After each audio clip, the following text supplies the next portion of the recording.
Ever bought something completely guilt-free, no internal debate, no second guessing, and somehow felt worse about it than if you'd agonized over it like usual? There's a specific kind of purchase that catches people off guard. It shows up in the middle of an ordinary week. You buy something, and nobody, not even you, questions it at all. And instead of the relief you'd expect from finally being free of the usual mental back and forth, something closer to anxiety shows up instead. Which is confusing, because isn't the entire point of building financial security to eventually reach exactly this moment, buying things without needing to justify them? So why does it feel wrong instead of good? I'm Nick, and I spend way too much time thinking about the moments where removing a source of stress somehow creates a brand new source of stress in its place, which runs completely against the assumption that less scrutiny should always feel more comfortable than more. If you've ever made a purchase and felt weirdly unsettled specifically because it didn't trigger your usual internal debate, stick around, because this reveals something real about what all that self-questioning was actually doing for you this whole time. So what does constant purchase questioning actually do for someone, beyond the obvious job of preventing overspending?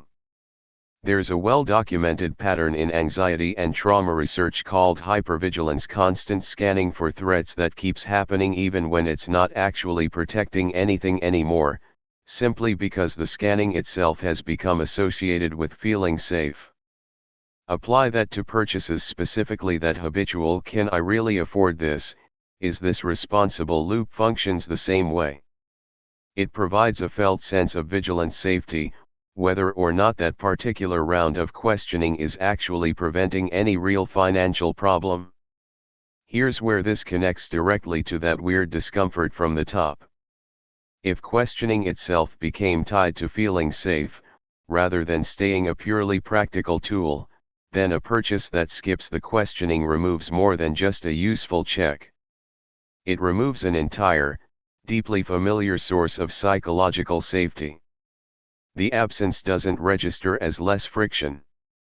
It can register, mostly below conscious awareness, as a protective mechanism suddenly missing, triggering the exact anxiety that mechanism was supposed to prevent, even though it was never actually necessary in this specific instance.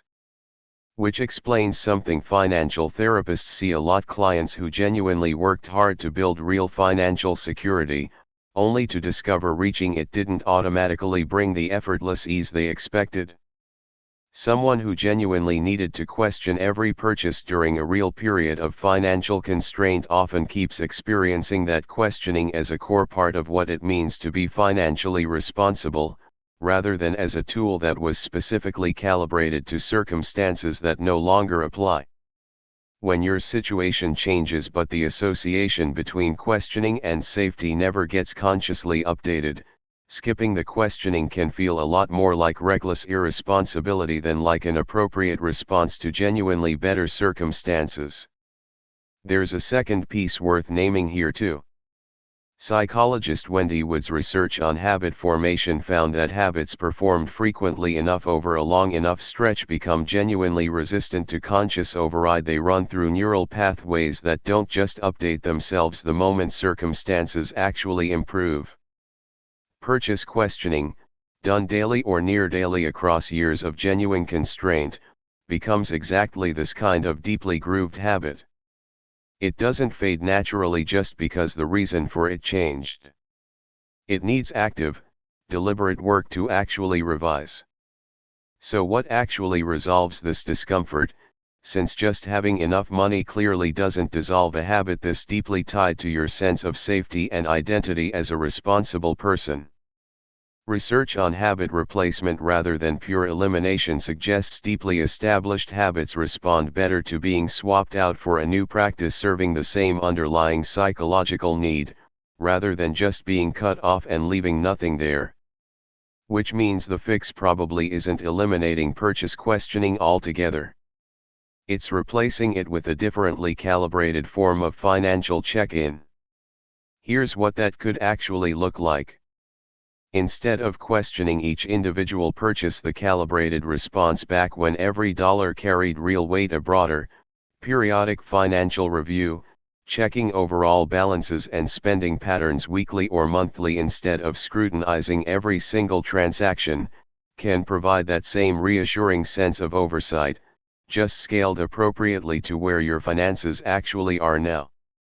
Worth being honest, this transition usually takes way longer than people expect, especially if the original questioning habit formed during a genuinely difficult or scary period, rather than just as general caution during otherwise comfortable circumstances. Habits formed under real emotional intensity, genuine fear, genuine hardship, tend to be way more deeply encoded, and correspondingly harder to revise, than habits formed under milder circumstances. So if your questioning habit came out of an actual past crisis, expect this to take real, sustained practice before the anxiety genuinely lets up. There's a nuance worth naming too, for anyone who notices this discomfort mostly around bigger, less frequent purchases rather than routine ones. The underlying pattern seems to intensify in proportion to how risky a purchase would have felt during that original constrained period. A purchase that would have represented real financial danger back then keeps carrying that outsized weight even now, which explains why bigger purchases specifically tend to trigger this the hardest, even when they're genuinely less significant relative to your current resources. There's a relational layer here too, worth mentioning specifically. If you grew up watching a parent visibly agonize over small purchases even when their actual finances didn't strictly require that level of scrutiny, you may have absorbed that questioning equals safety link purely through observation, not through your own lived hardship. Which means you can carry this exact discomfort well into adulthood, even if your own financial history never actually involved the constraint that would seem to explain it. And here's something worth noticing: this discomfort often hits harder around spending on yourself specifically, compared to structurally identical spending on someone else. A gift, a shared family expense, anything framed as benefiting someone else tends to get way less internal scrutiny than an identical amount spent purely on your own wants. That asymmetry ties into deeper questions about self-worth and deservingness, which is exactly why unquestioned self-directed spending tends to trigger this the most reliably. It's confronting an unexamined belief about whether your own preferences are legitimately worth pursuing without justification. Here's one genuinely practical thing worth trying, if you're actively working through this rather than just enduring it or sliding back into the old habit. When the discomfort shows up, name it explicitly. In the moment, this is an old, once useful safety mechanism firing unnecessarily, not real evidence something's actually wrong with this purchase. That kind of deliberate rebelling doesn't erase the discomfort instantly, but it does stop it from automatically dragging you back into the old questioning pattern just to make the anxiety go away. Practiced repeatedly, this rebelling itself starts to become automatic, gradually shrinking both how often and how intensely the discomfort shows up. One last thing worth naming, because this pattern shows up beyond just purchases. The same discomfort, anxiety from the absence of a previously habitual vigilance, can show up around checking your bank balance less obsessively, no longer tracking every expense in a spreadsheet, letting a bill get paid automatically instead of personally verifying it every month. Worth checking whether that same old, no longer necessary vigilance is quietly running in other corners of your financial life too. So next time you notice yourself feeling weirdly uneasy about something you didn't agonize over, ask, is this actually a problem, or is this just an old alarm going off out of habit?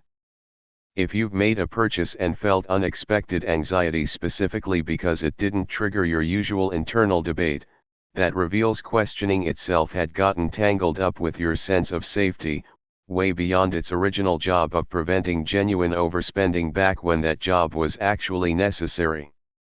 The discomfort resolves not by forcing the old questioning habit back into place that just drags you back to a level of scrutiny that no longer fits your life, but by deliberately swapping it for a differently scaled form of oversight, one that gives you real reassurance without the exhausting, item-by-item vigilance an earlier, more constrained chapter of your life once genuinely required. The absence of questioning was never actually the danger. It was just unfamiliar. And unfamiliar, given enough repeated, uneventful practice, eventually just becomes the new normal.